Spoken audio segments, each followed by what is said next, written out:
Hello students, this is the doubt clearance session of revision test number 3 and your doubts are the question numbers 103, 113, 114, 122, 129 and 131.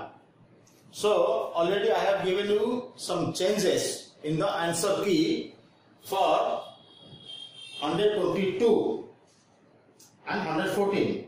114 the answer is B, the revised answer is B, and the 122 the revised answer is A, and the rest are all same. 103 answer is B, 113 answer is A, and 129 answer is C, and 131 answer is A. So now explain the questions one by one. So we start with the 103 number question. So 103 number question में क्या दिया है? So कुछ sentence दिया है. So sentence के नीचे instruction है कि करेक्ट पेयर को चुनना है. एक्चुअली वो करेक्ट पेयर नहीं है, करेक्ट वन है. Choose the correct one. So क्या स्टेटमेंट दिया है? डायटम्स हैप्लॉइड बॉडी दिया है कि diatoms haploid body. Please follow the 103 number question. Diatoms haploid body. Actually diatoms diploid body. इसका बॉडी डिप्लॉयड है. ये टू एंड है. Pair chromosome numbers are present in diatom. और जो डिप्लॉयड बॉडी है इसलिए डायटम का डिप्लोन्टिक लाइफ साइकिल है. Diplontic life cycle end with gametic meiosis. इसमें हैप्लॉइड गैमेट्स प्रोड्यूस होता है. Haploid gametes are produced. So ये वाला जो स्टेटमेंट है, फर्स्ट स्टेटमेंट नंबर ए वाला दिया है कि डायटम्स हैप्लॉइड बॉडी दिया है. वो एक्चुअली डायटम्स डिप्लॉयड बॉडी है, क्योंकि उसमें डिप्लॉयड बॉडी है इसलिए उसमें डिप्लोन्टिक लाइफ साइकिल है और वो गैमेटिक मेयोसिस होती है. और गैमेटिक मेयोसिस में हैप्लॉइड गैमेट्स फॉर्मेशन होती है. तो वो 103 का जो फर्स्ट ऑप्शन है, A option, that is wrong. जो नेक्स्ट ऑप्शन है कि डायनोप्लाइलेट्स वाटर ब्लूम, ये ऑप्शन रॉन्ग हो गया. ये हैप्लॉइड बॉडी दिया था, इसका करेक्ट है डिप्लॉयड बॉडी. और दूसरा ऑप्शन दिया है, दूसरा स्टेटमेंट दिया है डायनोफ्लाजेलेट्स वाटर ब्लूम दिया है. It is correct. This option is correct. This statement is correct, क्योंकि डायनोफ्लाजेलेट्स जो मेराइन प्रोटिस्ट है, डायनोफ्लाजेलेट्स रेड टाइप के समय में उसकी पॉपुलेशन इंक्रीज हो जाती है. और पॉपुलेशन इंक्रीज के समय में वो एक टॉक्सिक सब्सटेंस सिक्रेशन करता है जिसका नाम है saxitoxin. So it causes the pollution of the marine water during the red tide and that is also called as water bloom. आपने ऑलरेडी स्टडी किया होगा कि blue green algae causes water bloom. Some algae also, green algae causes water bloom, and another correct is also dinoflagellates causes water bloom. So the toxic substance secreted by the dinoflagellates, that is the cause of the death of some fishes, and even that can cause the PSP disease in human, that is paralytic shellfish poisoning. Already we have studied that. So this statement is correct. Next one is euglenoids sometimes behave like predators. So the euglenoids जो है, euglenoids that is having the mixotrophic nutrition. इसका मतलब है वो consumer जैसा भी behave करेगा और प्रोड्यूसर जैसा भी बिहेव करेगा. इसका मतलब है ऑटोट्रॉफ एंड हेटेरोट्रॉफ्स. जब लाइट प्रेजेंस होता है, that act as autotroph and it photosynthesizes the food material. जब डार्क हो जाती है, it act as animal. So it is the connecting link between plant and animal. So जब वो dark हो जाती है तभी यूग्रिनॉइड्स क्या करते हैं कि इसका जो स्पेसीज है यूग्लिना, वो क्या करता है, वो कंज्यूमर जैसा बिहेव करेगा. वो that actually eat the prey. और वो act as the predators. So uglenoids sometimes जो statement में दिया है sometimes act as predators. That is correct. Is also correct. So number C वाला जो स्टेटमेंट है euglenoids sometime behave like predator, that is correct. Protozoa unicellular eukaryote. So protozoa जो है वो यूनिसेलुलर यूकैरियोट होता है. Unicellular eukaryote. So protozoa are the eukaryotic organisms but they are unicellular. All of you know that protozoa may be the amoeboid protist और amoeboid protozoans जिसका नाम है Sarcodina, may be Mastigophora flagellated protozoans, maybe ciliated protozoans, maybe sporozoans, they all are unicellular eukaryotes. This is also correct. तो इसका मतलब वो जो diatom वाला जो ऑप्शन था स्टेटमेंट था वो गलत हो गया, बाकी ए वाला गलत हो गया, B C D all are correct. तो इसलिए इसका आंसर हो गया B, second option. Second option में क्या क्या है? तो correct is statement B, statement C and statement D. तो डायटम वाला जो स्टेटमेंट था वो हैप्लॉइड दिया था तो वो इसलिए गलत हो गया. तो अभी आंसर 103 का आंसर हो गया B. This is correct. Next we go to 113.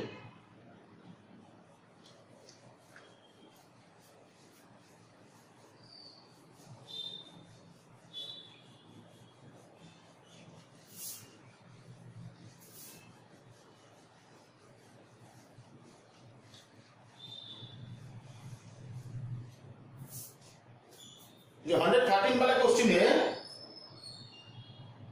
That is frustule refer to. Fistules are the cell wall covering of diatoms. All of you know that diatom is having siliceous cell wall, that is having silica in its cell wall, and diatom cell wall is having two overlapping halves. The upper overlapping half is known as epitheca, lower overlapping half is known as hypotheca. So epitheca covers on hypotheca like a soap box. So 113 का जो question है कि frustule क्या है? Silicated cell wall है, cellulosic या stony या lignified? So answer is silicated cell wall. Option A is answer, that is silicated cell wall. या इसको हम बोल सकते हैं सिलिका सेल वॉल. सिलिका जो सिलिका है, ये जो सिलिका कंटेंट है इसका मोनोमरिक यूनिट है silicic acid. These are the monomers of silica. The monomeric unit of silica is silicic acid.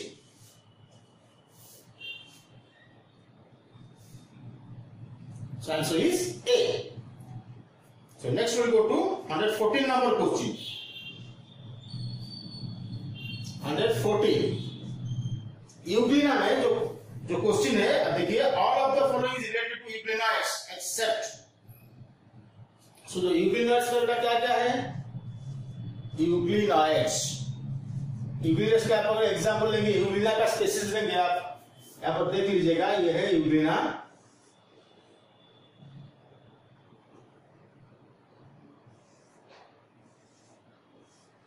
तो इसका बाहर में पेलिकल का कवरिंग है, पेलिकल का कवरिंग है. यहाँ पर दो फ्लैजेला है, एक लॉन्गर फ्लैजेलम, एक शॉर्टर फ्लैजेलम. और लॉन्गर फ्लैजेलम में मास्टिगोनेंस है. इसका यहाँ पर कंट्रैक्टाइल वैक्यूल है, main contractile vacuole and many accessory contractile vacuole. तो कौन सा स्ट्रक्चर, इसका बॉडी का कौन सी स्ट्रक्चर यूग्लिनोइड के साथ एसोसिएटेड है एंड कौन सा नहीं है? जो ऑप्शन में दिया है कंट्रैक्टाइल वैक्यूल का एसोसिएटेड है, रिलेटेड है टू द यूग्लिनोइड. और यूग्लिनोइड भी फोटोसिंथेसाइज भी करता है क्योंकि इसका मीजोट्रोफिक न्यूट्रिशन है, फोटोसिंथेसाइजर भी है एंड हेटरोट्रोफ भी है. और आई स्पॉट है, ये जो रिजर्वॉयर है ना, इस रिजर्वॉयर के पास बाहर साइटोप्लाज्म में एक आई स्पॉट है जिसको बोलते हैं स्टिग्मा. तो रिलेटेड क्या नहीं, क्या रिलेटेड नहीं है? तो ऑप्शन बी आर्मोड एल्गी. आंसर है armoured algae, not related. So armored algae are known as dinoflagellates. So dinoflagellate का जो सेल वाल है वो बहुत सारे प्लेट्स में अरेंज है, इसको हम बोलते हैं लोरिका या थेका, इसलिए dinoflagellates को बोलते हैं armoured algae. Euglenoids are not called as armored algae. So बाकी जो तीन ऑप्शन में है, एक है contractile vacuole, photosynthesizer and ice pod. These three things are related to euglenoids, but armored algae is not related to euglenoids. So वो question पूछा है which is not related. क्या मतलब all related, all are related but except मतलब not related, and not related is armored algae.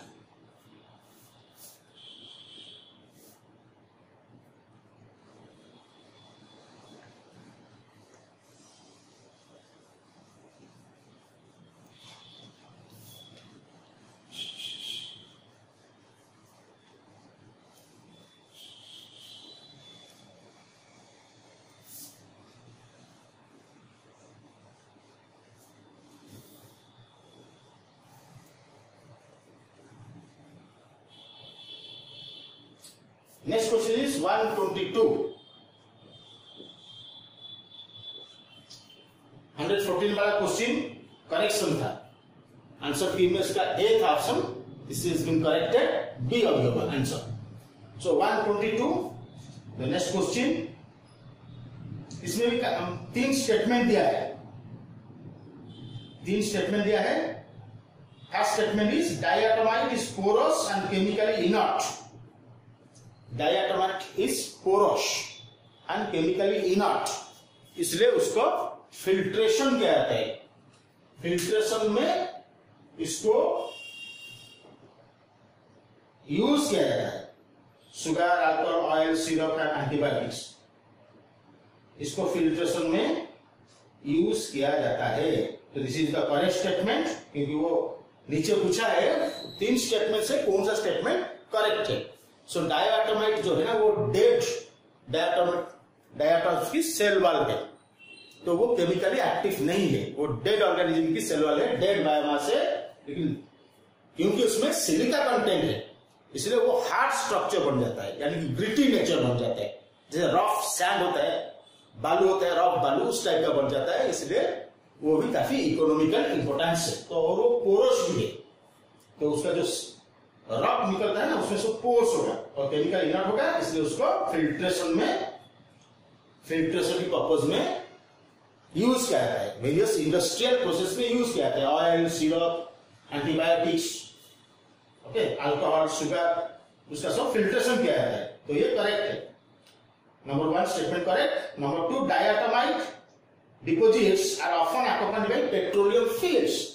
तो जहां पर diatomite deposit हुआ है तो काफी सारे डायटोमाइट का जो प्रोडक्ट है वो पेट्रोलियम को कन्वर्ट हो जाता है बाई फॉसिलाइजेशन.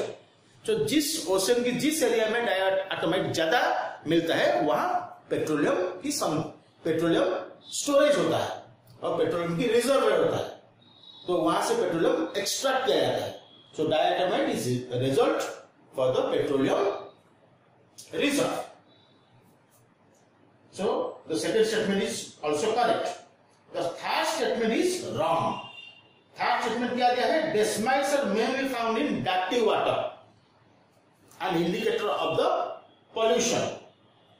And क्या indicator है? Indication of polluted water, but that is wrong. That is indication of non-polluted water. So desmite भी chrysophytes group का है. So that is indicator of non-polluted water. वो स्वच्छ पानी में ज्यादा रहता है. So desmids are indicator of non polluted water. जहां पर पोल्यूशन नहीं होगा, साफ पानी रहेगा, वहां पर डेस्माइट्स की पॉपुलेशन ज्यादा होगी, और डर्टी वाटर में डेस्माइट्स की पॉपुलेशन कम होगी. तो ये रॉन्ग स्टेटमेंट है. जो लिखा ना, desmids are mainly found in dirty water, so mainly found in clear water. And indication of non-polluted water. That's not indication of polluted water. That is indication of non-polluted water. तो ये वाला जो statement था, last वाला statement, वो wrong हो गया। So out of 1 2 3 तीन स्टेटमेंट से थर्ड वाला स्टेटमेंट रॉन्ग हो गया, तो first and second statement is correct. So answer इसका ए हुआ, that is I and 2i करेक्ट। सो आई में दिया था डायटोमेट पोरोश, ये भी करेक्ट है, और 2i में दिया था कि डायटोमाइट पेट्रोलियम प्रोडक्ट के साथ रिलेटेड है या पेट्रोलियम रिजर्व के साथ रिलेटेड है, दैट इज ऑल्सो करेक्ट। ये डेसिमाइड वाला जो ऑप्शन है ये रॉन्ग हुआ, अब उसका करेक्ट है indicator of non polluted water. So answer इसका ए हो गया। So next will go to number 129।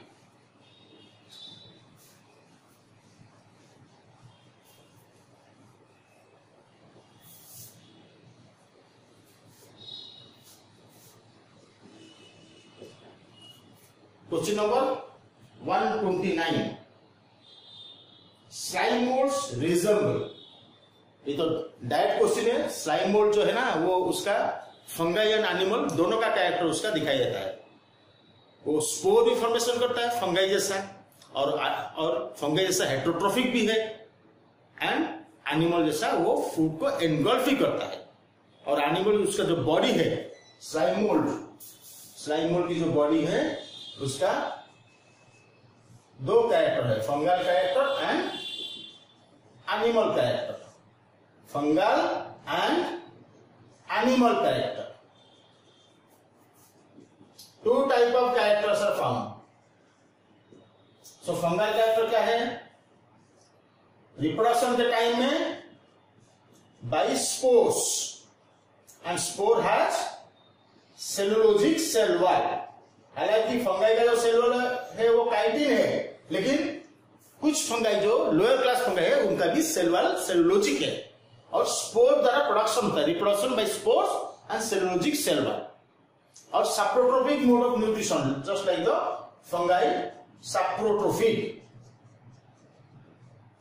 तो एनिमल कैरेक्टर क्या है? तो एनिमल कैरेक्टर है body amoeba like, amoeboid, and vegetative stage में नो सेल वॉल, उसका ओनली रिप्रोडक्टिव स्टेज में सेल वॉल दिखाई देता है। वेजिटेटिव स्टेज में there is no cell wall in slime mould, and also nutrition उसका भी हेट्रोट्रोपिक है, लेकिन हॉलोजोइक भी हो सकता है। तो दोनों हेट्रोट्रोपिक है, यहाँ पर सैप्रोट्रोपिक भी हो सकता है, हॉलोजोइक भी हो सकता है। So slime moulds have dual characteristics, fungal characteristics and animal characteristics, so they can be linked or related to both fungi as well as animal. So slime molds resemble fungi and animals. So option C is correct. 129 का C option is correct. Resembles animal and fungi. Next question is 131. So this question is related to Trypanosoma. All of you know that Trypanosoma gambiense, that causes the sleeping sickness or trypanosomiasis, and trypanosoma related to protozoan protist.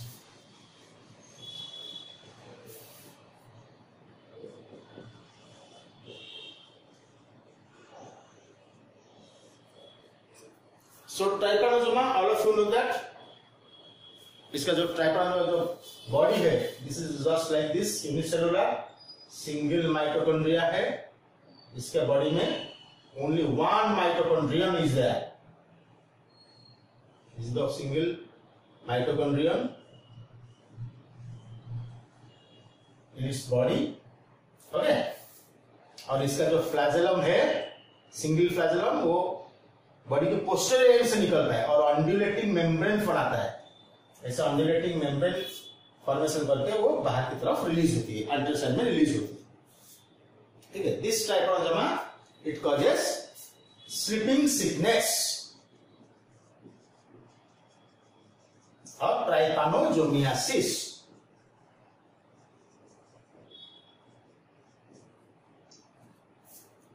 And it is transmitted by CC fly, Glossina palpalis.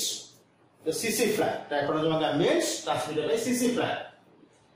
And the question क्या है? What is true for Trypanosoma gambiense? Polymorphic, option A polymorphic, monomorphic, non-pathogenic, facultative parasite. देखिए C option में non pathogenic है, ये तो गलत है, ये पैथोजेनिक है। और डी ऑप्शन में फैकल्टेटिव पैरासाइट यानी समटाइम्स पैरासाइट है, ये भी गलत है, ये ऑब्लिगेट पैरासाइट है, उसका इसका कोई दूसरा टाइप का न्यूट्रिशन है ही नहीं। तो ये 100% कंपल्सरी पैरासाइट है, इसका मतलब ऑब्लिगेट पैरासाइट एंड ये पैथोजेनिक है, that can cause disease in the human beings. So C and D option तो रॉन्ग हो गया, वो ट्रू पूछा है क्वेश्चन में। बाकी ए एंड बी रह गया पॉलीमॉर्फिक एंड मोनोमॉर्फिक। इसका जो बॉडी के अंदर जो एंट्री करेगा वो वेरियस फॉर्म दिखाएगा, तो ये एक फॉर्म में नहीं रहेगा, क्योंकि ये पहले ब्लड में एंट्री करेगा, उसके बाद CSF सेरिब्रोस्पाइनल फ्लूइड में एंट्री करेगा। सो इसका 4 फॉर्म में वो चेंज होगा, अपना फॉर्म जो है मॉर्फोलॉजिकल फॉर्म या उसका बॉडी का शेप वो चेंज करवाता रहेगा। Crithidial form, trypanosomal form, leptomonad form, leishmanial form, 4 form उसका है।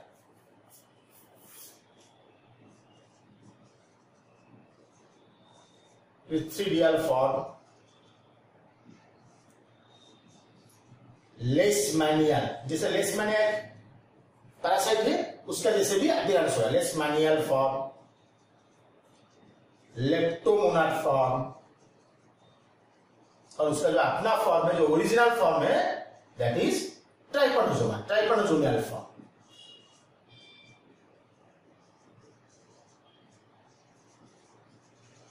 ये जो फॉर्म आपका डायग्राम में देख रहे हैं, ये ट्राइपोनोसोमियल फॉर्म, और कभी वो राउंड हो जाएगा, कभी डिफरेंट शेप हो जाएगा, सो इसलिए ये पॉलीमॉर्फिक है, it's not monomorphic. The answer is 131 का A. So this is the completion of the doubt clearance of revision test number 3.